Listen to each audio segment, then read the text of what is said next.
Então, como vimos, fungos patógenos generalistas ou especialistas, no caso especialistas, possuem mecanismos bioquímicos e moleculares capazes de desafiar o hospedeiro na interação, e isso é fundamental para a efetividade do fungo como um, um objeto de controle biológico, mas também a própria resposta imunológica do inseto vai ser elementar para o desempenho da infecção desse fungo em todas as suas fases. Então, aqui nós temos uma figura mostrando, de forma resumida, as principais armas, no caso, os principais agentes que vão atuar sobre a colonização e a infecção no inseto hospedeiro. Então, no genoma desses fungos, nós temos genes que codificam proteínas de adesão, que vão promover, então, a ligação do propágulo na cutícula, a secreção de enzimas proteolíticas, que vão romper essa cutícula, enzimas amilolíticas e lipolíticas, que vão atuar em conjunção com as enzimas proteolíticas para penetração do propágulo no corpo do inseto, e os hexadepsipeptídeos, que vão ser proteínas constituintes do metabolismo secundário do fungo, e são toxinas muito eficientes no exercício da patogenicidade do fungo e no enfraquecimento do inseto como um todo. E todas essas moléculas que eu mencionei são fatores de virulência e viabilidade. E, repetindo mais uma vez, presente tanto em fungos generalistas quanto especialistas. Mas o hospedeiro fica fazendo nada? Claro que não. Ele tem seu sistema imunológico, apesar de não ser tão complexo quanto o nosso, de vertebrados, eles também vão apresentar mecanismos eficientes, como, por exemplo, aqui a via da profenoloxidase, que é uma cascata de reações que vão gerar intermediários intermediários metabólicos para a formação de melanina, e, no caso, a enzima fenoloxidase, ela vai atuar sobre quinonas presentes no sistema corrente do inseto, né, no caso, na hemolinfa do inseto, para gerar melanina, e essa melanina será depositada sobre os micro-organismos invasores, no caso, o fungo. Nós temos aqui também a produção, a síntese de peptídeos antimicrobianos, em que diferentes moléculas presentes na superfície do fungo vão ativar diferentes receptores para uma resposta mais eficiente e especializada. Então, no caso do fungo, nós temos aqui a ativação da GNBP3, que é a Gram-Negative Binding Protein 3, apesar de ser Gram-Negative Binding Protein, ela também serve para identificar fungos, para reconhecer fungos no sistema. Então, nós temos a ativação da Spätzle, o recrutamento de diferentes domínios proteicos que vão atuar sobre o receptor TOL. Atuando, cactus será ativada, no caso, para liberar os domínios moleculares que vão atuar como efetores de transcrição de tradução, no caso, de expressão, desculpa, fatores de expressão para síntese de peptídeos antimicrobianos que vão combater essa infecção causada pelo fungo. Nós também temos aqui a presença de diferentes células do sistema imunológico do inseto, no caso, fagócitos como plasmatócitos e ioenocitoides, atuando então na fagocitose ou na encapsulação do fungo. Outras moléculas, como células granulocíticas presentes no inseto, vão liberar na hemolinfa e no local de infecção intermediários metabólicos da cascata da fenoloxidase para promover, então, a melanização das partículas fúngicas, dos conídeos, e também células como euglenócitos que podem, inclusive, atuar também na liberação de peptídeos antimicrobianos. Então, nós temos, de forma otimizada e de forma integrada a atuação tanto da imunidade celular quanto da imunidade humoral no inseto para sobrepujar a infecção fúngica. E esses fungos apareceram quando na história do controle de pragas? Então, depois de termos visto de forma bem resumida a interação, quando que alguém pensou em usar esses fungos para o controle entomológico, para o controle de pragas e vetores? No caso de Metarrhizium, o primeiro fungo entomopatogênico do gênero que viria a receber o epíteto específico de Metarrhizium foi descoberto em 1878 por L. Metchnikoff. Porém, como outros fungos entomopatogênicos, Cordyceps e Belvéria, vieram alguns anos antes. 1726, se eu não me engano, século XVIII, início do século XVIII, e no caso de Belvéria, um pouquinho depois, 1789, mais ou menos. Então, foram precursores da Cordyceps e Belvéria, foram precursores do que viria a ser o controle biológico utilizando fungos entomopatogênicos, mas Metarrhizium foi descoberto em 1878 com um outro nome. No caso, não me recordo agora o nome que ele recebeu, mas alguns anos depois, esse primeiro nome foi modificado para Metarrhizium. E até então não se pensava em usar fungos para controle de pragas e insetos. E no caso, quando a gente olha para trás do processo de evolução da aplicação de pesticidas, o controle biológico ele era amplamente presente desde a China, no século III, por exemplo. Então, apesar do controle biológico utilizando fungos ser algo mais contemporâneo em relação a outros organismos, o controle biológico já era utilizado principalmente para controle de pragas de bicho da seda. E também, nesse histórico, podemos observar a utilização de sais orgânicos, e depois de problemas relacionados à acumulação desses sais em tecidos orgânicos, evoluímos para o uso de inseticidas sintéticos, ali na explosão do DDT na época da Segunda Guerra Mundial, e esse DDT também foi apresentando problemas em relação à seleção artificial para fenótipos de resistência, e também sempre a acumulação desses compostos inorgânicos em tecidos vivos, né, levando a um problema ambiental grave. E a partir desses inseticidas sintéticos, nós fomos para os compostos orgânicos e botânicos, dentre eles hormônios, moléculas que funcionariam como hormônios no sistema de inseto, análogos ou inibidores de determinados hormônios de crescimento, ou então hormônio de muda. E esse controle é um controle ambientalmente mais amigável que sais orgânicos e inseticidas sintéticos, porém continuamos indo em direção ao controle biológico, que também favorece a questão ambiental. E os fungos entomopatogênicos são os micro-organismos mais prospectados para o controle biológico no Brasil e no mundo atualmente, por conta da questão da especificidade de algumas espécies e também da sua plasticidade biológica, como eu mencionei no início dessa apresentação. São um dos fatores que fazem os fungos serem bastante prospectados. E como é essa prospecção de fungos entomopatogênicos na pesquisa contemporânea? Aí eu vou lá para o meu artigo, rapidinho. Se esse meu computador velho deixar. Pronto.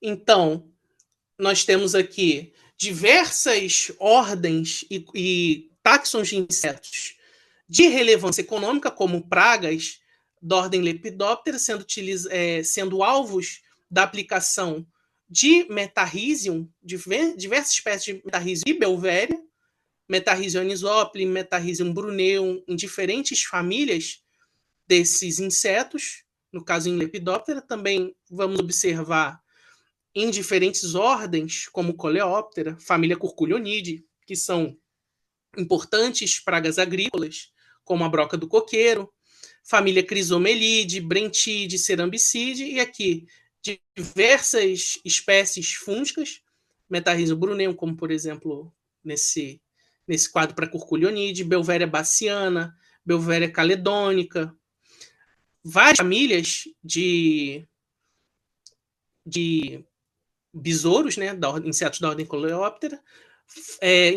Chegamos à ordem Diptera, Culicide, importantes vetores de arboviroses, diversas espécies também de Metarrhizium, Metarrhizianisopoli, Belvéria baciana,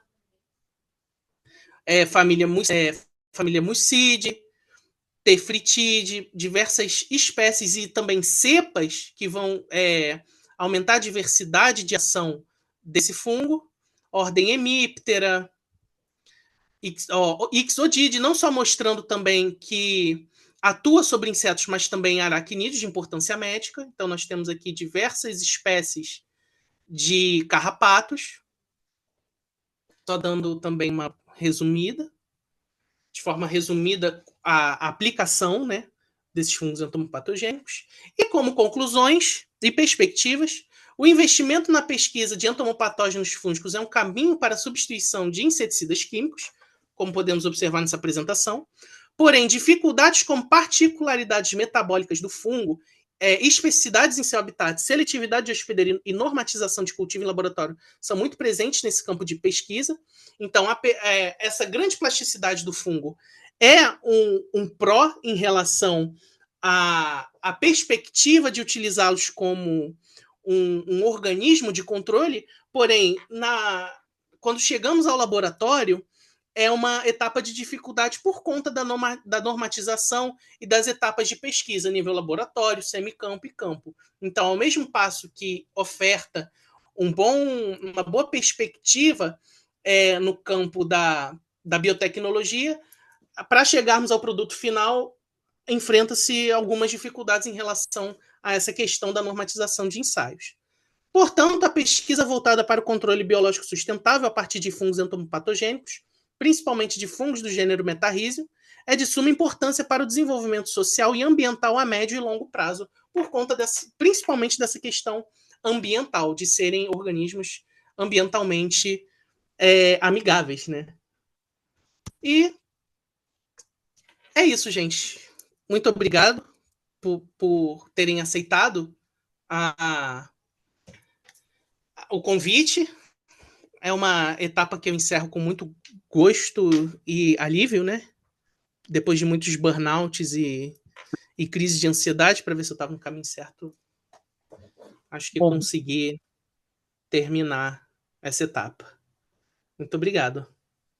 muito bom, Rodrigo. Parabéns. Apresentação muito legal. Gostei bastante, né? Passou, Obrigado. passou um pouquinho do tempo, mas a gente teve esse problema no meio que eu acho que atrapalhou bastante, né? Me deu É, uma pegada. Bom, então dando continuidade, para de compartilhar a tua tela, porque tá aparecendo Sim. a tela da tela da tela e eu tô ficando tonto. Como é que interrompe Pronto. esse troço, Peraí, cara? deixa eu. Foi? Parou? Ah, não, não. Stop share. Stop share. Isso, ufa. Tá Pronto. bom. Bom, então dando continuidade aqui cadê o roteiro? Tá, então agora a gente tem a arguição da banca, então a gente começa com um membro externo, que nesse caso é a Keila. Afinal de contas, a Luana é a professora da casa, né? É, É, Keila, então você tem exatamente. 20 minutos para fazer a atribuição do Rodrigo, tá bom? Antes de mais nada, antes que eu me esqueça, queria te agradecer muito você ter aceito o convite, agradecer pelo tempo, né, que você está dedicando para a gente e a tua expertise, tá bom? Obrigado. Obrigada, Fernando. Obrigada, Rodrigo. Fico muito feliz de Agradeço. participar. Sua apresentação foi para mim foi muito interessante ver o seu trabalho, porque ele traz uma área que eu não conheço e você é uma pessoa que já tem uma experiência em laboratório, já tem uma maturidade, científica, então fica muito claro isso na sua escrita, então foi muito legal. E a sua apresentação trouxe. Eu estou acostumada a participar em bancas, né, de trabalhos experimentais você trouxe uma revisão bibliográfica, né? Então, eu estava curiosa de ver como que essa revisão bibliográfica ia estar numa apresentação. e foi muito fácil, porque você trouxe todos os aspectos que você abordou na sua revisão. Como eu gosto de insetos, né? Eu confesso que eu fui olhar no Google Imagem o rostinho de cada inseto lá, de cada família que você trouxe, e eu conheci, tirando, né, os de importância vetorial, eu não conhecia quase nenhum, então foi muito legal essa parte de olhar cada um dos insetos. E outra coisa que eu achei muito interessante foi que você explorou nessa sua revisão todos os conceitos de Ian Health, você foi passando por eles conforme você foi escrevendo, né? Mas, embora você tenha trazido o mecanismo, onde esses insetos eles podem, onde os insetos atuam, né? A importância econômica e como o Metarismo pode estar atuando no controle desses insetos, não só de importância agrária, mas de importância médica também, você trouxe isso de forma muito leve, não foi cansativo, né, ler a sua revisão. E eu acho e muito pelo contrário, me aguçou muito mais a curiosidade, e eu fui ler, eu pude acessar as bibliografias de forma fácil, e isso eu acho que é o objetivo de uma revisão, né, bibliográfica, fazer com que eu quisesse ler mais e estudar mais sobre o que você estava apresentando, né? Tanto como que a gente pode realmente usar o metarrhizium como controle de praga biológica com fitófagos, e depois o metarrhizium pode ser utilizado também com os insetos hematófagos, e aí na tabela, né, eu fui lá para a tabela, e aí eu consegui ver de forma fácil, né, é, esse pulo, né, de possibilidades, né, você trouxe ali informações como mortalidade de 100% em diferentes estágios de insetos fitófagos, no ovo ou em larva. Você trouxe também o metarrísio atuando no comportamento do inseto, com padrões de repelência diferentes em machos e fêmeas. Então, cada vez que eu ia lendo sobre isso, a minha curiosidade, né, e as minhas ideias, eu falei, poxa, então a gente pode usar isso em isca, para inseto. Aí depois você trouxe o metarrhizium utilizado como formulação, com a associação óleos vegetais, então ele pode ser utilizado como mecanismo de spray, dispersão. Então, realmente a gente pode estar utilizando isso numa realidade que a gente pode fazer. E aí você traz que nessa revisão também que, embora tenha esses resultados muito promissores, algumas vezes isso não tem o mesmo resultado quando é testado em semicampo. Então, realmente, a revisão ela trouxe informações valiosas, né, para quem está buscando uma revisão bibliográfica de um assunto, mas que aguçava a curiosidade com as bibliografias que você escolheu, né, trazendo bibliografias muito interessantes.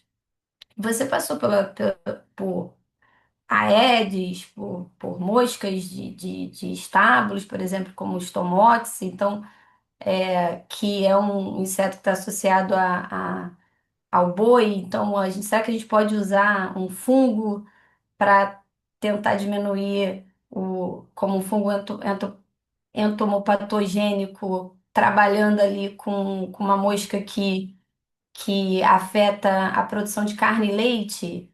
Como que se faz isso? Então, foi para mim muito, muito enriquecedor ler o seu trabalho. Uma pergunta que eu tenho foi que você fala.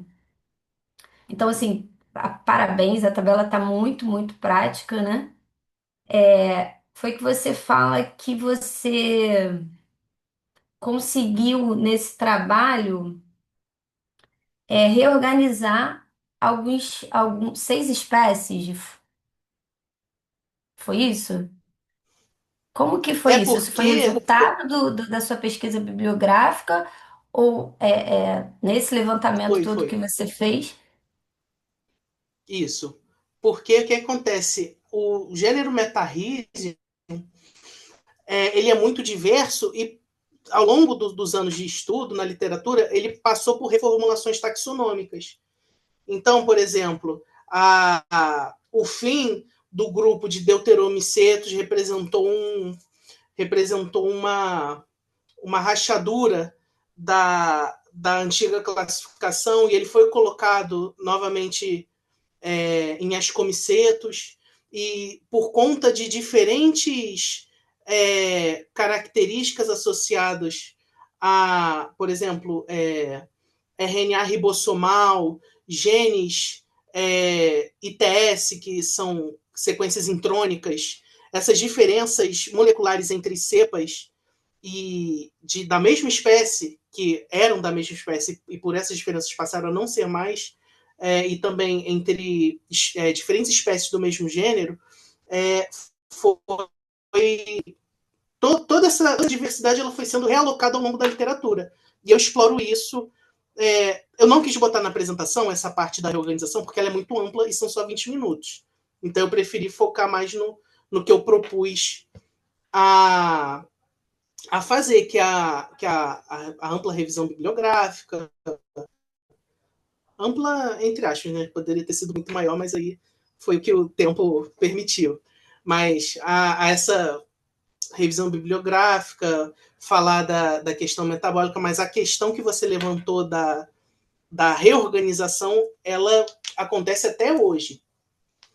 E eu acredito que se eu sentar para escrever outra revisão, vai estar tudo diferente. Então, eu acho isso muito Não sei se eu interessante, respondi a sua porque pergunta. não, respondeu a minha pergunta assim, porque com tripanosomatídeo, né, também até pouco tempo atrás, a classificação taxonômica era baseada em morfologia também, né? Eu acredito que em fungo talvez isso possa ser um pouco mais difícil, né? Porque É ele bem mais representa difícil, sim. diferentes morfologias. Então, a utilização da biologia molecular, né, como você trouxe, é uma ferramenta incrível e que vai continuar essas alterações com certeza vão ser constantes, né, na literatura de fungo, né? Então, é claro que o seu trabalho já está publicado, mas eu acho importante trazer exatamente a sua resposta que você falou, né? Que isso vai ser uma realidade que vai continuar sendo conforme as ferramentas vão melhorando, né, de biologia molecular Sim, sim. e outras ferramentas vêm sendo criadas, essas reclassificações vão acontecer sim, né? Então, pro público que tá começando a ler sobre isso, ter a ideia, né? Saber que isso é uma constante e vai continuar ah, sendo reclassificado, assim como aconteceu com parasitos, vai acontecer com fungos, e a gente vai continuar reclassificando aí, reorganizando da melhor forma tudo isso. Outra pergunta outra coisa que eu queria te dizer que eu achei uma escolha muito legal você trazer essa revisão bibliográfica no momento de carreira que você vive, né? Você já tem Sim. uma formação, então você utilizou seu tempo de forma muito certeira, que faz sentido para sua carreira e para essa segunda graduação que você está concluindo, né? Então isso eu achei, parabéns por ter feito essa escolha. Obrigado. E eu queria te perguntar, né, se a respeito de, né, quando eu estava lendo e eu achei isso tudo tão legal, por que que a gente não tem, ou se a gente tem, e se a gente tem, por que que você não trouxe isso, as patentes relacionadas a meta-rígio, né? A gente tem no Brasil alguma dos meta-rígios ou alguma dessas grandes produções que você traz, né, que são afetadas por insetos que podem estar sendo tratados com meta-rígio, como as produções de batata, tomate, soja, milho. Uhum. O agro hoje é uma realidade em algum lugar ou em alguma dessas produções a utilização de meta-rígio como controle, a gente tem a Embrapa investindo nisso, quantas patentes a gente tem, se a gente não tem, por que que a gente não tem ainda? Porque na sua revisão você traz muito claro que isso é um assunto estudado há muito tempo, né? Você traz isso na sua introdução, desde a Sim. descrição, depois a mudança de nome, né? Reclassificação. Você traz artigo de 2005, depois de 2012, 2019, 2023, um ano antes de você publicar o seu artigo. Então, é um assunto de estudo recorrente, né? Uhum. Que tem muito investimento, né, nesse estudo, mas por que que a gente não tem ou não sei se a gente tem, patente e a utilização real do Metarysium? Talvez seja muito otimista, né? Vamos dizer que a gente vai usar Metarysium como controle, no controle da soja, do milho, mas talvez ele sendo estudado e aplicado em campo, em pequenas comunidades agrícolas, e aí isso já me leva a pensar como que fica esse microambiente quando a gente usa esse controle biológico associado a outros, é claro, mas depois como fica a regeneração desse meio ambiente, o que que acontece logo após isso? Então, a Sim. minha cabeça foi viajando nessas questões, né? Então, Aham, a ideia aham. de trazer a realidade através das patentes, né? Que eu acho que é a única forma que a gente tem de mensurar, né? Esse tipo de coisa, Uhum. de estudo no Brasil hoje. Então, isso foi um questionamento no início do meu doutorado, né? Quando eu fazia colaboração lá na micologia com a Gisela, e a gente conversava exatamente sobre isso. É uma pesquisa antiga, com anos e anos de descobertas e complementação de conceitos ao longo desse tempo na literatura.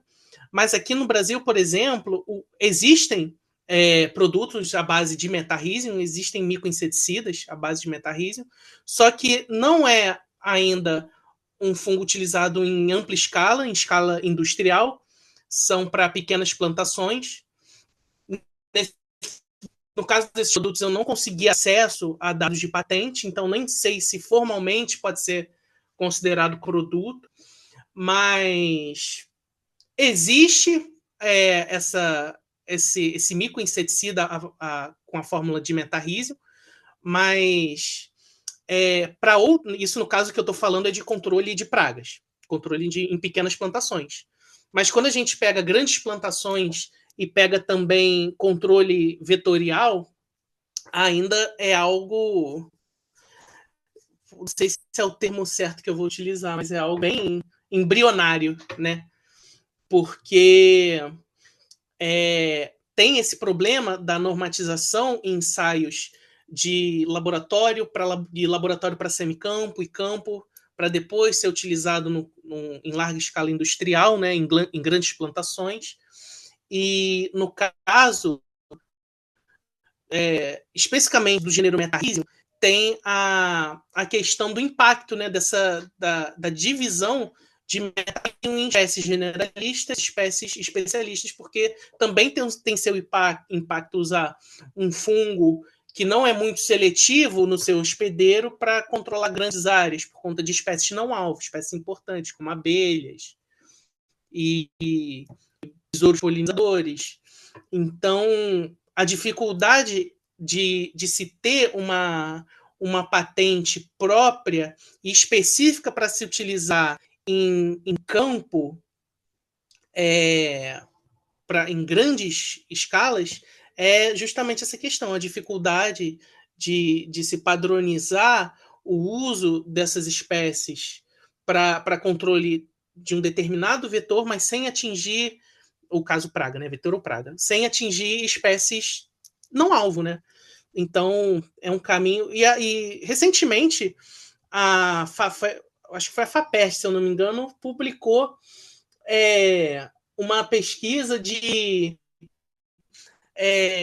utilização de metarrísio, mas no caso não é anisople, se eu não me engano é pinchaensis ou guianensis, uma dessas duas espécies de metarrísio utilizado para controle de ceratopogonídeos. E é uma coisa também ainda que é de escala pequena. Não é algo para ser comercializado e patenteado. Eu acho que falta essa investigação e essa normatização entre escala laboratorial, campo e semicampo, para a gente conseguir observar um produto efetivo no mercado. Então, aí como é aquele chega a ser meio clichê falar, né? Aí mais pesquisas, mais investimento para observar o comportamento desse fungo em plantações, em grandes plantações, com as principais commodities que a gente comercializa aqui, soja, milho, e também a interação desse fungo em plantas transgênicas, que muitas das nossas commodities são transgênicas.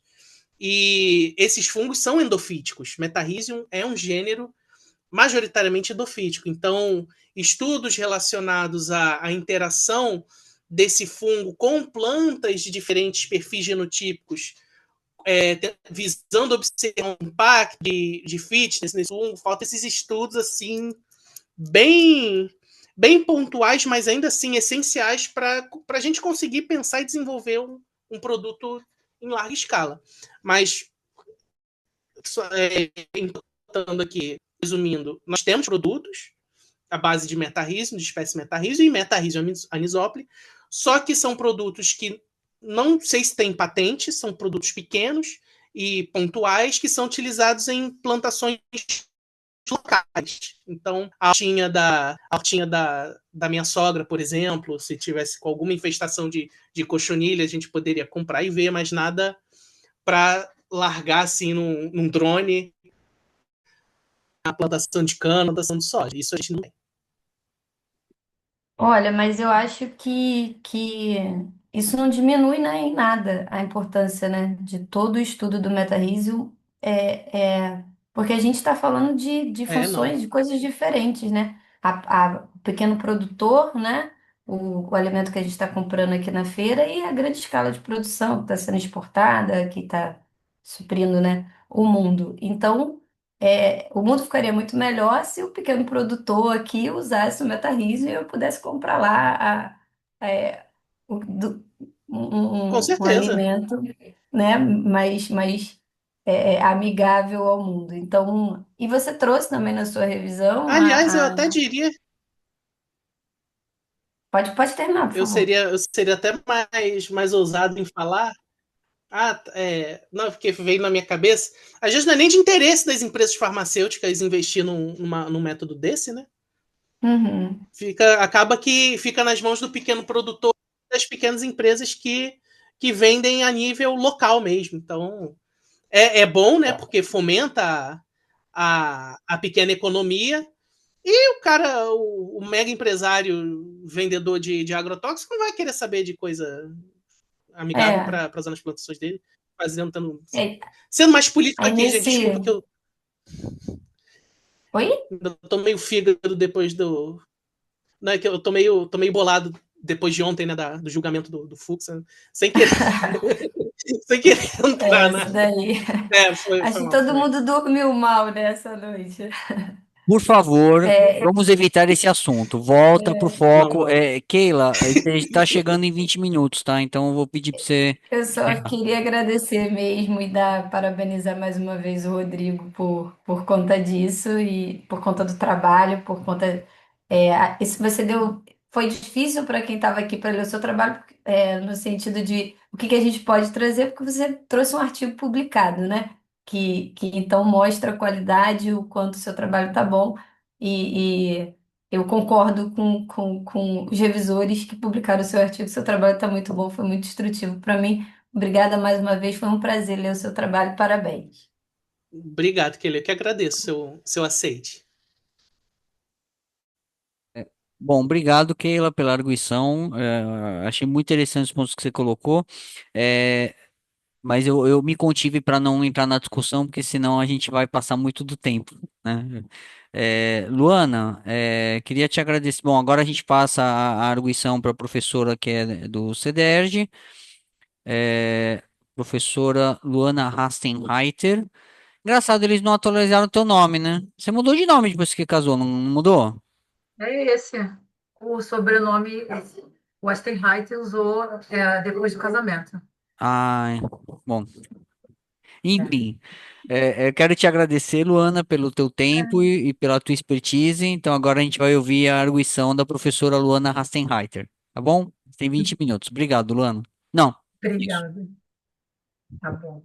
Obrigada. Eu acho que eu também tem que começar agradecendo o convite, né? É um prazer estar aqui vendo essa conclusão. Durante o período em que o Rodrigo estava no LabFIS, a gente conversava muito, né, sobre a graduação e os processos que ele acabava passando durante esse calvário, como ele diz, né?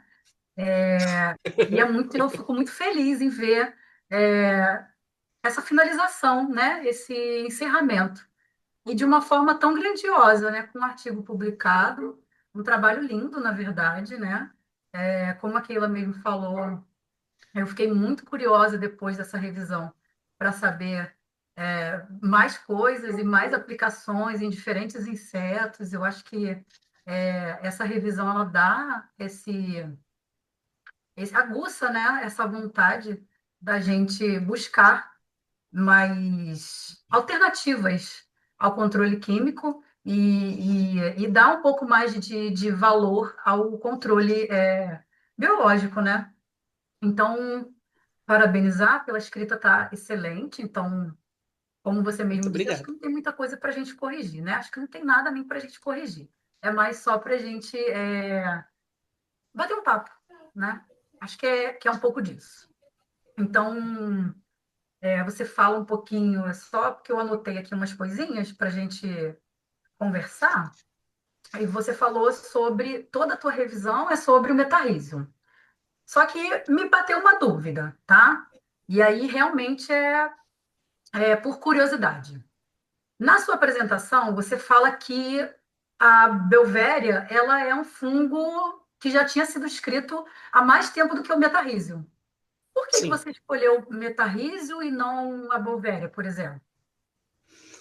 Eu acredito que tenha sido mais uma questão de comodidade mesmo, porque eu já era mais familiarizado com o trabalho com metarrísio, que eu trabalho desde o meu mestrado, e eu sempre li mais sobre metarrísio, não li tanto sobre Belvéria, não trabalhei tanto quanto Belvéria, então, sendo super honesto aqui, foi mais por questão de comodismo mesmo. Porque assim, me Por conta bateu essa dessa dúvida, intimidade, né? porque eu não trabalho, nunca trabalhei com fungo. Só que eu fiz a Uhum, disciplina com a Vânia Bittencourt na Rural. Então acaba sendo uhum. difícil a gente não ver É, fungo entomopatogênico quando você está fazendo a disciplina com ela, né? e ele é um grande nome Principalmente na uma literatura. disciplina de controle biológico. E a Bovéria, eu Sim, lembro que acaba pegando mais ordens, na verdade, mais espécies dentro de ordens do que o próprio metarrísio, porque o que metarrísio ele metarrísio. acaba sendo novo. Sim. É, Uhum. será que se esgotaram as aplicações com Bovéria? Você acha? Por isso que. Não, acredito que não. Na minha concepção, e o que eu tenho de experiência em fungo entomopatogênico, a Bovéria é a galinha dos ovos de ouro. Porque Vão sendo descobertas funciona muito novas bem, né? espécies e linhagens, e Belvéria é virulento para cacete. Assim, desculpa o linguajar, está sendo recordado, está sendo gravado, né? Mas Belvéria, perto de metarrísio, é extremamente virulenta e efetiva como mecanismo de controle. Só que Uhum. aí, na hora de visualizar essa revisão, eu queria puxar um pouco mais a sardinha para o metarriso, eu confesso. Então eu Você trabalhou com acabei. metarrísio durante o doutorado, não foi? Foi Tá. mestrado e doutorado. Uhum. Tá. E aí eu Aí vou. foi mais uma ent- questão de, vamos botar o metarriso, Entendi. Entendi. Faz entendeu? sentido. Acho que uma boa justificativa, né? E aí eu acho que como a Keila mesmo falou, eu fiquei meio curiosa como seria essa apresentação, porque foi realmente a primeira vez que eu participei de uma banca na banca de um TCC, que fosse uma revisão de algo aplicável, né? Porque geralmente as bancas que eu participo, elas estão sempre voltadas para a educação, que não é o caso. A sua Sim. revisão é extremamente experimental, né? Uhum. E aí, uma coisa que você mencionou lá no seu artigo foi a reclassificação, inclusive a Keila mencionou. E aí você explicou essa reclassificação e o que foi para onde, né? Só que assim, depois dessa reclassificação, você consegue me explicar qual é a importância dessa reclassificação para um desenvolvimento, talvez, de um inseticida? Isso tem algum Excelente tipo de pergunta. aplicação ou não? Isso É só uma tem coisa. sim. Não, é porque quando a gente reclassifica, a gente consegue olhar com novos olhos a relação daquele fungo com outros aparentados. E olhando com outros olhos essa nova relação, a gente pode perceber, inclusive, semelhanças e diferenças no estilo de vida desses fungos e que realmente podem ter coerência com essa nova classificação. Porque uma coisa que eu esqueci de falar lá na Keila, mas falo contigo, porque são perguntas de mesma natureza, eu coloquei o ciclo reprodutivo desses fungos, porque também a reclassificação ela aconteceu por conta de diferenças moleculares em genes de DNA ribossomal e regiões ITS, mas também por observações de diferentes fases reprodutivas no fungo. Então, fungos que antes eram classificados como anamórficos agora são recolocados em teleomórficos. E isso impacta totalmente no estilo de vida naquele fungo, como ele vai se desempenhar na infecção de determinado inseto, se aquele hospedeiro vai ser uma fonte proteica, uma fonte de nutrientes, de modo a desempenhar, a ser um bom, como é que posso dizer, veículo para fazer surgir essa fase reprodutiva que antes não foi observada e foi observada recentemente. Então, um olhar novo para essa reclassificação é totalmente considerável na hora da gente olhar para o fungo e para quais fungos a gente vai prospectar para um alvo, para levarmos um alvo biotecnológico ao mercado ou à pesquisa. Porque, por exemplo, se antes, só um exemplo para ilustrar, tem um fungo Metarrhizium pinchaense, que é utilizado para controle de um besouro de importância agrícola. Agora a reclassificação, esse Metarrhizium pinchaense foi renomeado e ele é colocado em um grupo irmão, numa árvore filogenética, a um fungo que já não parasita besouro, parasita hemíptera, por exemplo. Aí a gente observa na literatura que, apesar de ser daquele fungo como pinchaense ter sido utilizado como um, um, um organismo de controle sobre o besouro, ele não exercia tanta mortalidade, ficava ali com uma mortalidade de 50%, 60%. Agora, ele tendo sido recolocado e numa nova posição filogenética, aí a gente consegue testar ele em outros organismos e podemos até observar, pô, ele não é tão efetivo para besouro, mas por conta dessa observação, né, a gente teve vontade de utilizar em pesquisa para controle de hemíptero e vimos aqui que a mortalidade foi de 50% em besouro para 70%, 80% em hemíptera. Então, essa nova reclassificação, no caso não singular, falando no plural, essas novas reclassificações, elas são importantes para o nosso olhar para o alvo que a gente quer pesquisar. Até mesmo para interpretar como aquele micro-organismo estava sendo utilizado antes da reclassificação. Então, é algo super relevante para essa etapa básica da pesquisa nos testes prospectivos. Certo. Acho Não sei se eu respondi. que deu para entender bem essa abordagem e a importância dessa reclassificação, né? E eu acho que também diriam mais, assim, eu acho que depois você acaba citando um pouco da engenharia genética e tal, talvez essa reclassificação também consiga ajudar numa abordagem para a engenharia genética. Acho que isso Sim. seria interessante. E aí, Muito interessante. né, acho que. Porque, por exemplo, agora, cara, desculpa, Lano, eu tô Não, muito empolgado. fica à vontade. Que vem coisas na minha cabeça.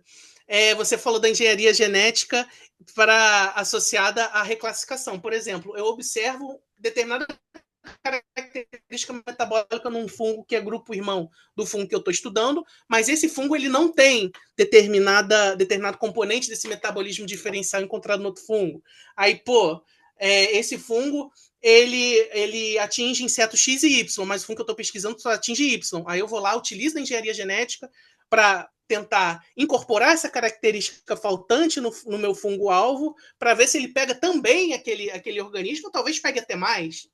Então, é algo realmente assim, porra, sabe? Então, você já antecipou uma pergunta que eu faria sobre a engenharia genética, né? Então, acho que você já explicou muito bem como você utilizaria a partir desses dados. Então, acho interessante. Acho que essa parte acaba abrindo um leque para muitas coisas que a gente consiga pescar, né? E produzir aí, quem sabe, uma super linhagem com, que Sim. consiga alcançar os nossos objetivos nesse caso. O E eu não Robert sei como Senled. está o tempo, mas Ah, eu queria falar sobre a sua tabela. Ela é enorme, né?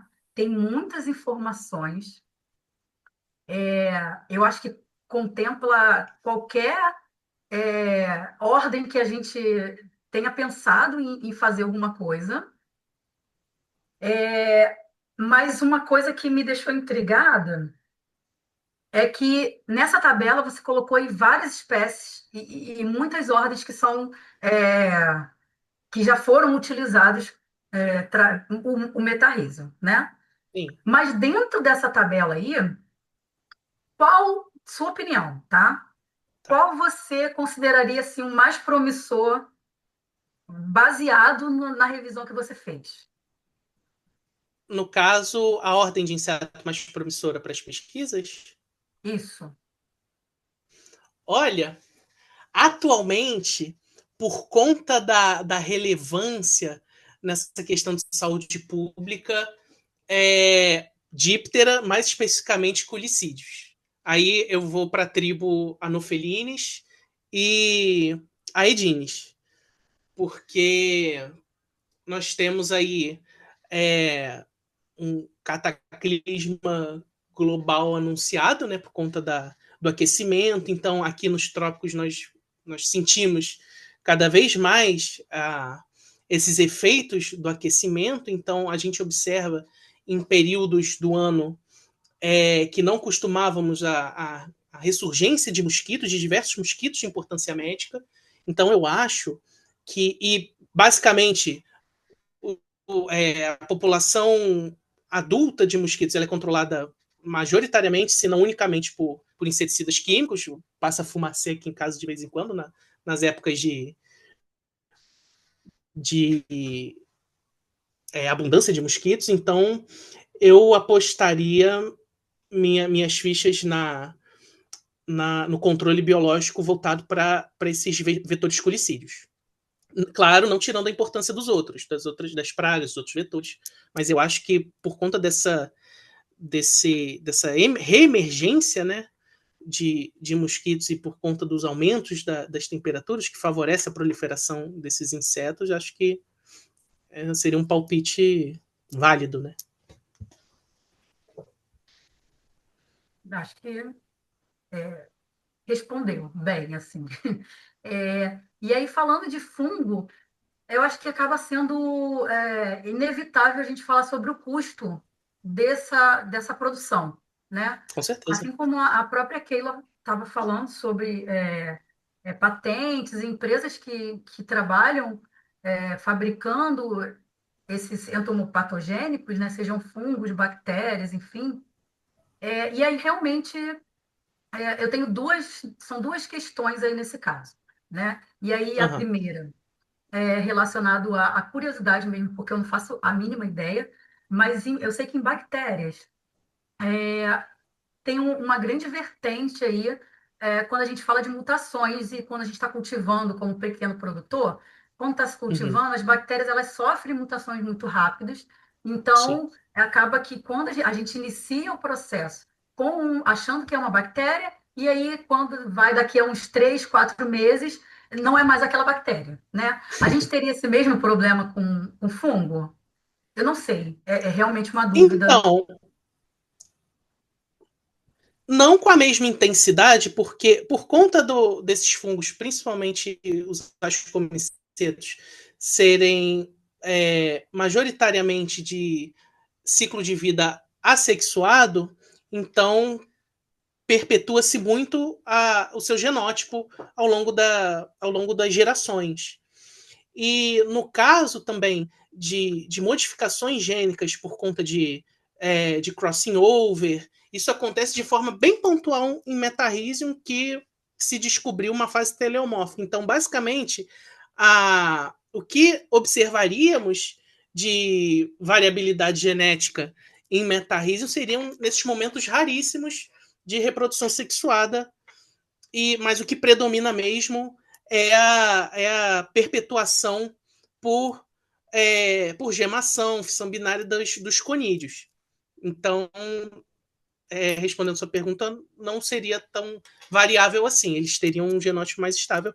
O que, fazendo ponte com a tua outra pergunta, seria interessante até adicionar variabilidade com edição genética, com os Sim. mecanismos mais recentes, né? Uhum. Sim, sim. E aí, realmente, voltando por essa questão do custo, é, o custo do fungo em si, para o produtor pequeno, né, ele acaba sendo caro, mais caro do que um produto químico, né?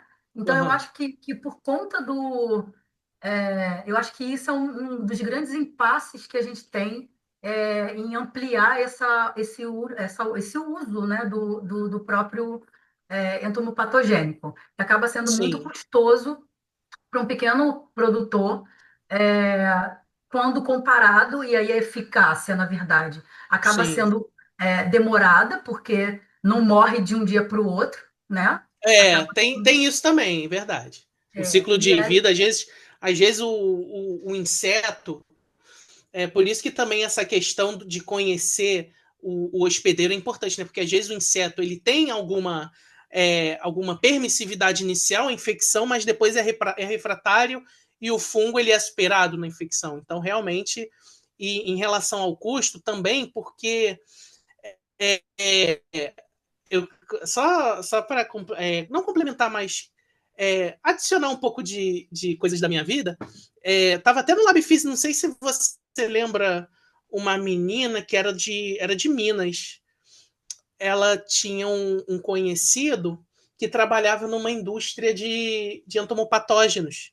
E era uma indústria pequena. Ele era médio produtor.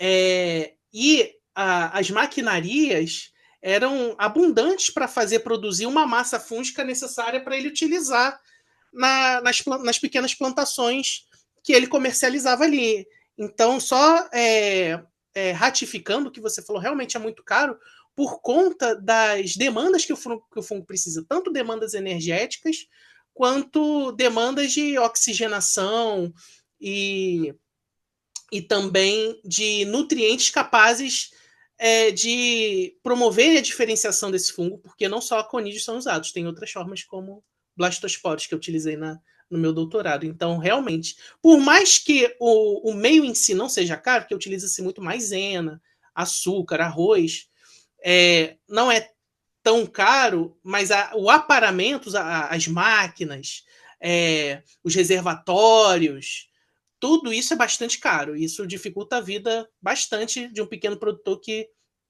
possivelmente poderia pensar no cultivo de metarrise. Então, realmente, ele vai ter que ficar comprando.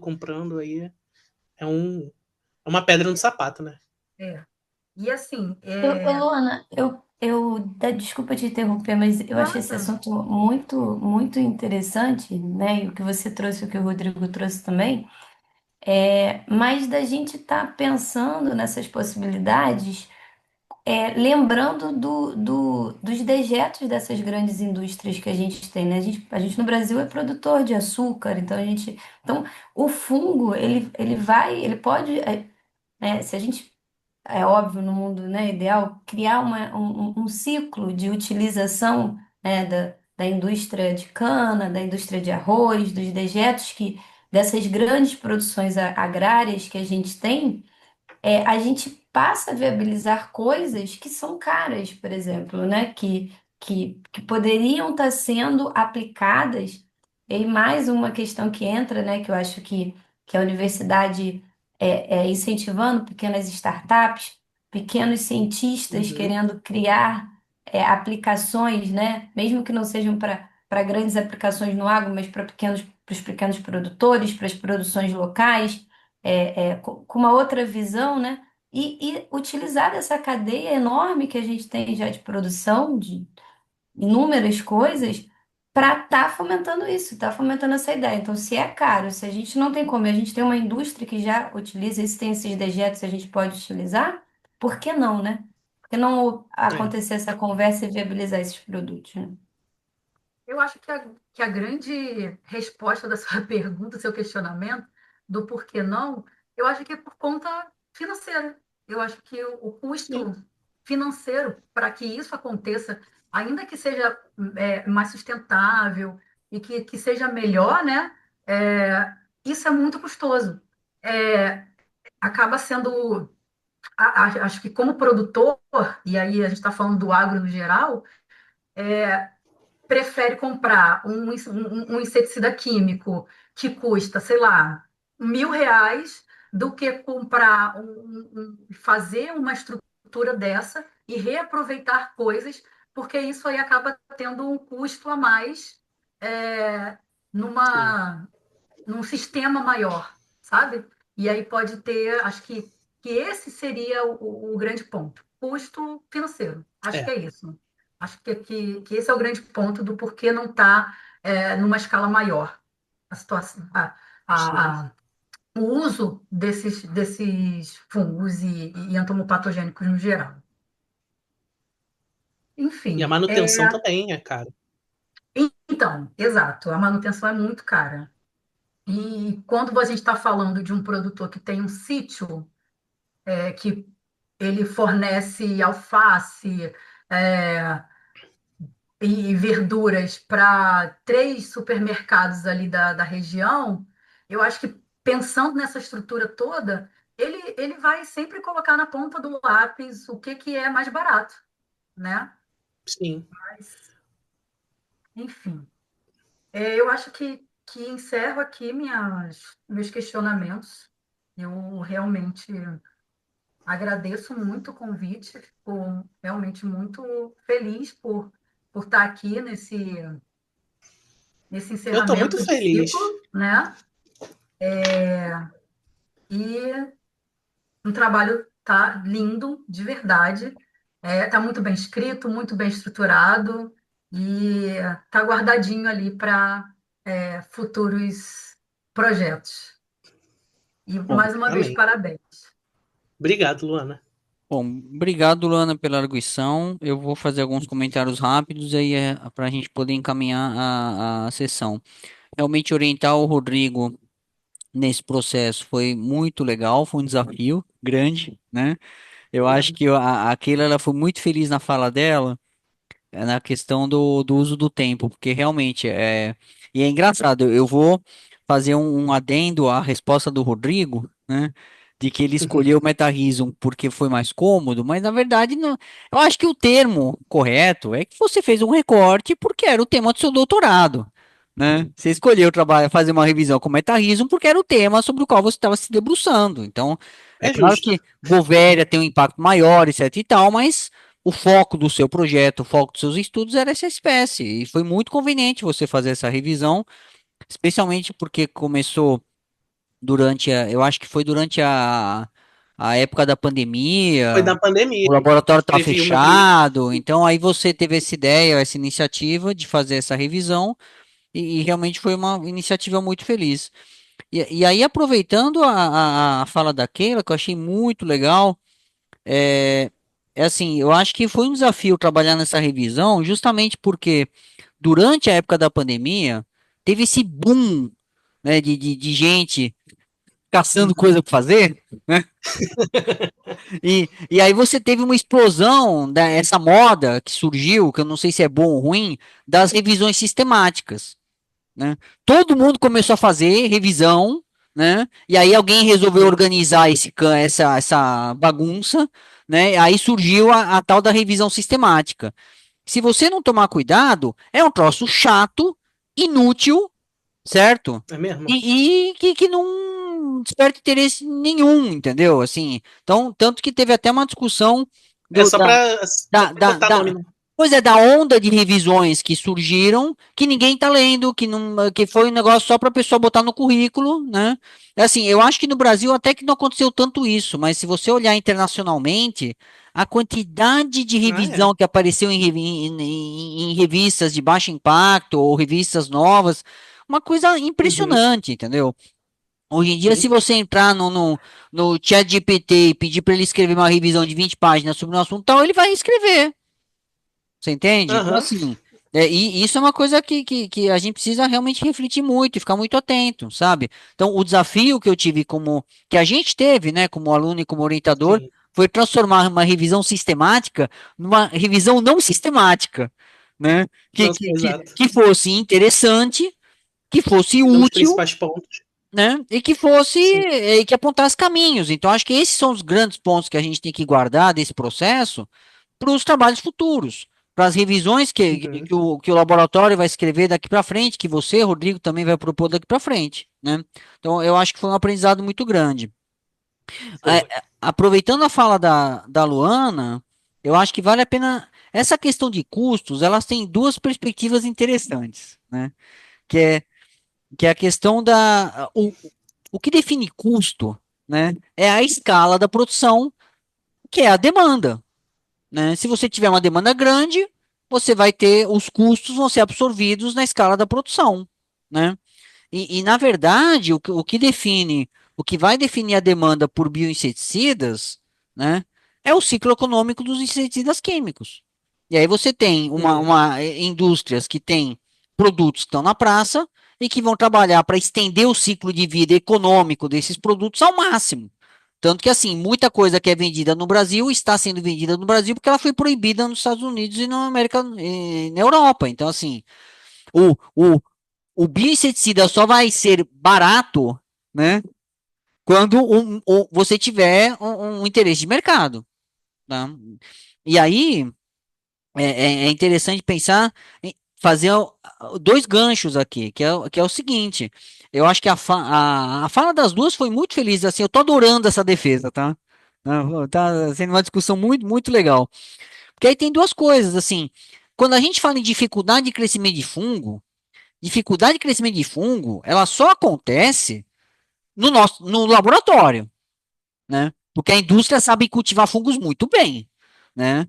E aí o paralelo eu acho que é a indústria alimentícia, percebe? Assim, aí se você for ver a tecnologia que existe para você cultivar fungo na indústria alimentícia, produção de levedura, ou produção até de fungo que é utilizado na produção de queijo, por exemplo, que aí é até filamentoso, os fungos mais bizarros, mais complexos e tal, cara, tem tecnologia para fazer isso, e tem tecnologia para fazer isso de forma muito reprodutível e muito barata, né? O pãozinho que você compra todo dia no mercado, né, é baseado em levedura, né? O queijo que você compra é baseado em fungo, né, e alguns filamentosos, super esquisitos, etc e tal. Então, assim, tecnologia para baratear o custo e para resolver as questões todas que o Rodrigo colocou, existe, né? A questão é de aplicação. E aplicação também tem a ver com custo e com grau de pureza. Por exemplo, o cara que cultiva shiitake, certo? E você compra shiitake no mercado, barato, aspas, certo? Ele está trabalhando em condições estéreis? Não, né? A tecnologia foi desenvolvida para cultivar o fungo em larga escala, para fazer o troço chegar num preço acessível e as pessoas comem esse negócio. Então, eu acho que uma questão interessante que vale a pena destacar é a segurança da estratégia. Percebe? Metarrhizum, Bovéria são 100% seguros para seres humanos, entendeu? Eu acho que esse é um ponto. E aí eu fiz um gancho aqui durante a fala da Keila, por que que o Rodrigo não fez com patentes? Eu não sei se ele se lembra dessa história, mas a gente chegou a falar sobre isso, tá? Eu resgatei, eu não sei se a gente chegou a falar muito rapidamente, isso foi uma coisa que a gente, porque se eu fiz uma busca agora para ver como é que tá o negócio. Se você olhar no Google Patents, tem mais de 6.000 patentes de MetaReason. 6.000, tá? Não fazia No- ideia. Nos últimos 5 anos, tá? Então, assim, é uma questão realmente de. E aí tem muitas dificuldades para você trabalhar com patentes, tá? Primeiro problema é o número, né? A quantidade de informação. Segundo problema são os bancos de dados, tá? Então é muito mais difícil você trabalhar informação no banco de dados de patente do que num banco de dados de artigo científico, tá? Os sistemas não são tão amigáveis para você fazer filtro, analisar as coisas e recuperar a informação. Tem também um problema que é o seguinte. E aí, respondendo um pouco uma das questões que aquela levantou, das patentes nacionais. O banco do INPI é um horror, tá? É muito, é assim, é ótimo que exista um banco. Na verdade, se você for comparar com 20 anos atrás, nem se compara. Estamos assim né, no auge do sistema, mas não dá para comparar com o Web of Science, não dá para comparar mesmo com o Google Patents. É muito difícil você fazer buscas no banco de NPI, buscas que sejam abrangentes e fáceis e efetivas, tá? Então, assim, você consegue fazer buscas, mas ele não é amigável, tá? E no caso do MetaReason, quando você faz a busca, aparece uma coisa muito interessante. O problema é que, assim, é o tipo de pesquisa que tem muitas frentes. Então, você vai ter patentes estudando as enzimas do MetaReason, a aplicação das enzimas, vai ter pesquisas procurando antifúngicos. Então, o MetaReason ele está sendo usado como objeto, não tá usando, ele não tá, ele está sendo usado como fungo no screening, né? Ou produção de metabólitos, que vai ter aplicações as mais variadas. Então, seria um tema de revisão muito mais complicado, tá? E só para fechar essa questão, que é uma curiosidade que é assim, quem são os maiores, quem deposita mais patentes com MetaReason, para vocês terem uma ideia, é a Syngenta, a Bayer, a Sumitomo, a Novozymes e a BASF, tá? Então, elas correspondem a 20% das patentes, tá? Então, assim, é um tema, né, com um interesse econômico muito pesado. Então, assim, então essa questão de que, e eu acho que isso pega um pouco na questão das perspectivas que o Rodrigo colocou, percebe? As empresas grandes estão de olho nisso, entendeu? Então, quando for para o MetaReason entrar, ele vai entrar. Tem tecnologia enfim, é uma questão mais econômica do que qualquer outra coisa. Tem uma questão também que vale a pena destacar em relação ao pequeno produtor. Eu não sei se vocês estão acompanhando a discussão que está tendo, um furdunço que está acontecendo agora sobre a questão da legislação brasileira de cultivares e de proteção de micro-organismos. Assim, o que acontece é que no Brasil você não pode proteger um organismo, você não pode desenvolver uma bactéria ou desenvolver um fungo e patentear o organismo. A lei brasileira não permite, mas a lei internacional permite. Tá? Então, nos Estados Unidos, se você tem um metarrhizium que mata carrapato, você patenteia o metarrhizium. Você deposita aquele organismo, você descreve ele etc e tal. No Brasil, isso não é permitido. Você não pode fazer esse tipo de proteção. O que você protege é a aplicação daquele organismo. Isso torna o nosso arcabouço legal diferente e frágil em certos aspectos, tá? Então, uma das razões pelas quais as empresas não investem tanto é um problema na nossa legislação aqui no Brasil, tá? É, enfim, eu acho que é isso. Eu acho que uma coisa que levantou. Você sabe se é usado como probiótico? Se você der metarrhizium pro cavalo comer e ele fizer um cocô cheio de metarrhizium, isso vai funcionar? O que acontece com o metarrhizium se Não você der lembro para um de ter animal lido nada comer? disso, não. Pois é, porque quando a gente começou, durante a tua apresentação e durante a discussão, levantou esse aspecto, falou, cara, olha só, o metarrhizium, na verdade, ele acaba entrando, fazendo parte da microbiota associada àquele vertebrado, e essa microbiota está protegendo a colonization resistance, está protegendo aquele vertebrado de um ectoparasita, certo? Então eu fiquei É, pensando se a gente não o que faria, poderia. faria assim, super sentido. Pois é, mas assim, é uma leitura do conceito, a gente só está mudando a terminologia, mas o conceito é o mesmo.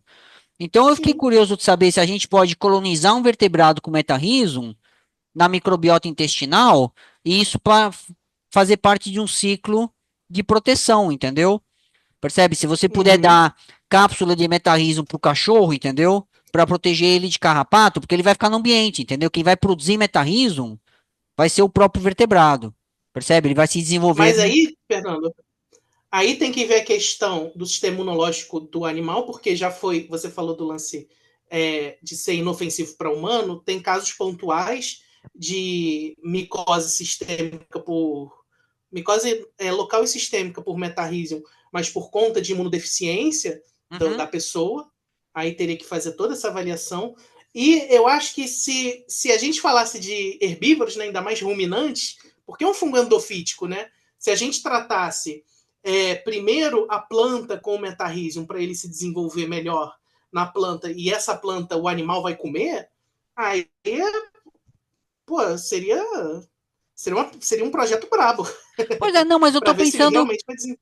Mas olha só, eu tô pensando em ração animal. Eu não tô pensando na natureza, entendeu? Eu tô pensando em aplicação assim, tipo, ração de galinha, ração de porco, ração de. Percebe? Ração animal mesmo, Ah, sim, entendeu? sim, como um suplemento. Isso. Você botar na ração do cachorro, entendeu? Sabe? Então seria. Sim. E aí é engraçado, porque durante a tua apresentação e a discussão da Keila, surgiu esse ponto. E aí já patentearam, tá? Ora. Tá? Eu tô na dúvida se é da Basso ou se é da Singenta, mas tá numa das patentes essa ideia de usar como microbioma, como probiótico animal, tá? Mas de qualquer maneira, fica aqui a provocação que pode ser um tema futuro de pesquisa, tá? Com certeza. Bom, acho que é isso. Esses foram os pontos que eu queria destacar da arguição e da discussão. Em relação ao trabalho, é ridículo eu fazer críticas ou comentários, porque, né? Obviamente, eu acho que o trabalho é um trabalho muito, muito bem realizado. Rodrigo, você está de parabéns, tá? Para mim eu queria agradecer o tempo que a gente trabalhou juntos. Eu aprendi bastante, Obrigado, eu que tá? Foi um agradeço. privilégio. E aquela fala clássica de orientador, né? O Rodrigo é um aluno excelente. Bom, foi um aluno excelente, né? Eu acho que agora ele está deslanchando aí como profissional no ramo da pesquisa em outras frentes. Então, eu desejo sempre muito sucesso para ele. Tem uma questão interessante que é, como é que fala, gente? Não, enfim, eu acho que é isso, sabe? Eu acho que o Rodrigo, ele não só desenvolveu o projeto de doutorado dele com muita competência, mas também teve essa capacidade de trabalhar nessa revisão e colocar, né, esse trabalho, essa produção, né, que eu acho que vai ser relevante para o campo. E como é que fala? Enfim, e que é um troço que muitos alunos tentam fazer e não conseguem, sabe? Assim, tem essa ideia, tem essa iniciativa, mas acaba, né, não acaba finalizando. Então, eu queria te dar os parabéns. Eu acho que essa apresentação, ela só coroa esse processo, não só do ponto de vista de produção, né, de você colocar, né, um artigo importante, mas também de mostrar como você tem todo o domínio do tema, né? Você fez uma apresentação assim impecável, né? Não estou surpreso, tá? E durante a arguição também, além do domínio, a grande paixão que você tem pelo tema, né? E apesar, né, dos caminhos da ciência, né, às vezes serem meio tortuosos, né? Eu tenho certeza que Sim. você vai, né, contribuir bastante, né, nos próximos anos aí. Quem sabe um dia você não se reencontra, né, com o seu fungo do coração, né? É, amém. E, Bom, Fernando, sim. bota o meu artigo que eu quero publicar aqueles dados. Ó, Sim, ainda falta ele. sim, Então, ó, sim. bota na Rodrigo, entra lista. na fila. Pois é, Entra não, na ele tá aqui. Eu tô com. Eu tô Tem que ticando, pegar a gente. senha. Sim. Tem que pegar a senha. Não Gente, aceito, bom, tem que distribuir a senha. enfim, nós estamos gravando essa sessão, então vamos deixar, né, aqui questões internas, né, do laboratório para depois que eu apertar o botão. Eu preciso ver aqui como é que é a sequência da defesa. Deixa eu ver, peraí. Então, Ok. depois que tem a fala da banca, é, tá, então cada componente já falou, e eu espero não ter falado 20 minutos, acho que não, eu não marquei meu tempo, gente, me perdoem, tá? Mas eu acho que eu não passei muito, não. Passou É, não. então, acho que é isso. Olha só, eu não tô vendo aqui uma orientação de fazer que nem nas defesas da pós, sabe? Da gente sair da sala, de você sair da sala, a gente decidir se aprova ou não, etc e tal. Eu, eu posso Então, sair da sala, a gente pode incorporar isso. eu não sei, eu acho que é uma questão meio que pro forma, porque olha só, olhando aqui a ata, a gente tem um é, vamos fazer isso sim, vamos fazer isso porque tá gravando e eu não quero correr o risco de ter que fazer, de ter algum problema. Rodrigo, você pode sair eu não sei se você, Posso? não, você não vai conseguir sair e entrar, porque depois que a gente sai do Zoom, você Não, não eu saio do consegue. quarto mesmo. Não, não, não, não, peraí, calma, calma, eu sei fazer isso, estamos gravando. Eu vou fazer o seguinte, eu vou criar uma sala pra gente Eu ir tô de lá. bermuda, não tô de cueca, não. Fica aí, tá? Eu vou criar uma sala nova e colocar a Keila. Não, peraí, como é que eu faço? Não, gente. Não, peraí, como é que eu faço isso? Ah, não, peraí, eu tenho que fazer duas salas. Então eu vou criar uma sala que vai ficar. Tá. Rodrigo, você vai ficar na sala 2 e a Beleza. Keila e a Luana vão ficar na sala um. É meio ridículo isso, né? Mas enfim, a gente tem que fazer a coisa certa. Então vamos lá. Vai Pronto. botar aqui no chat? Isso, mandei os convites, então agora vocês entram na sala, por favor.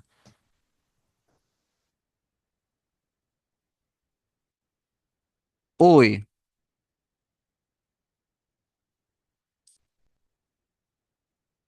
tá. Ah, tá, Oi, entendi. estão me ouvindo? Oi, oi, oi. Alô? Oi, Oi. agora Oi. estamos ouvindo. Tá, então vamos lá. Vamos aos trabalhos aqui. O que a gente tem que decidir é isso aqui, ó.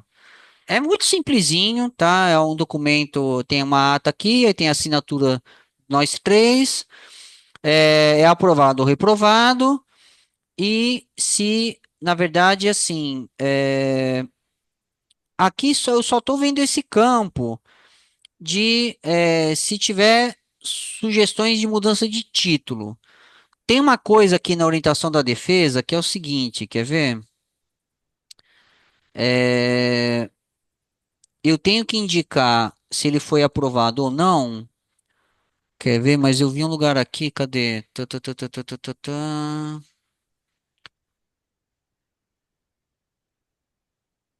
Em algum lugar a gente tem que indicar que a gente entregou as correções para ele. Tá, eu não tô achando, cara. Eu tinha visto isso. Tá.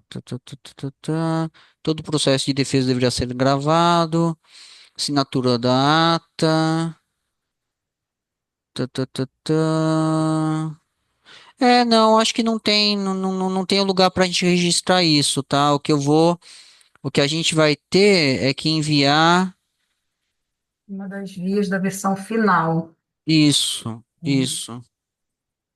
Tá, mas olha só, o documento dele é só o artigo, então não tem o que, né? Então, eu acho que é só uma questão se a gente, não sei, vocês querem fazer algum adendo, querem que ele faça alguma alteração? Não, Não, Fernando, não nesse, tem nenhuma alteração para sugerir. nesse caso, não tem atribuição de nota, Não, é porque só no ERJ tem atribuição de nota, então é só aprovado ou reprovado. isso. Então, duas perguntas simples: aprovado ou reprovado? Aprovado. Aprovadíssimo. Ok. A alteração ou não alteração? Vocês querem que ele adicione alguma coisa no TCC? Querem que ele mude o título? Tem alguma? Nenhuma Não, alteração, Fernando. Ótimo. Então tá bom. Então eu vou fechar as salas. Como é que eu faço isso? Espera aí. Pronto. Agora a gente vai voltar para lá. Saiam da sala e volta pro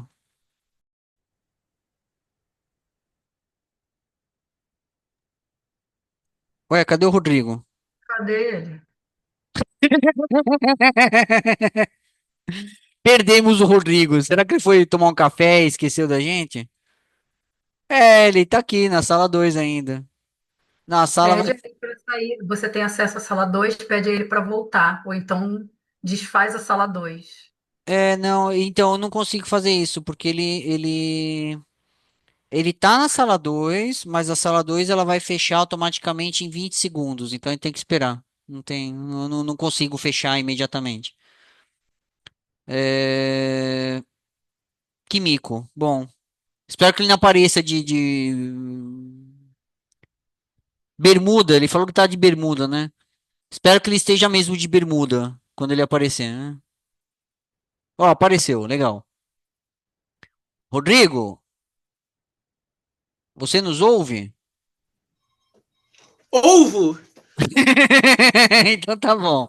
Bom, depois de uma deliberação intensa, muita discussão, tivemos que votar, né? Né? Um dos membros da banca foi irredutível, mas mudou depois de posicionamento e a gente acabou chegando à conclusão de que você está aprovado, tá? Então, parabéns, tá? Não tem recomendação de alterações, tá? Do título. Então, eu acho que é isso. Com isso, eu vou ver, conferir o documento, porque a gente tem que encaminhar isso para a coordenação. Mas eu acho que isso encerra, então, essa sessão. Queria te dar os parabéns, tá? Obrigado. E agradecer novamente a doutora Keila e a professora Luana, né, pelo tempo e pela excelência, né, dessa arguição. Muito obrigado a todos, e com isso eu encerro a sessão, tá?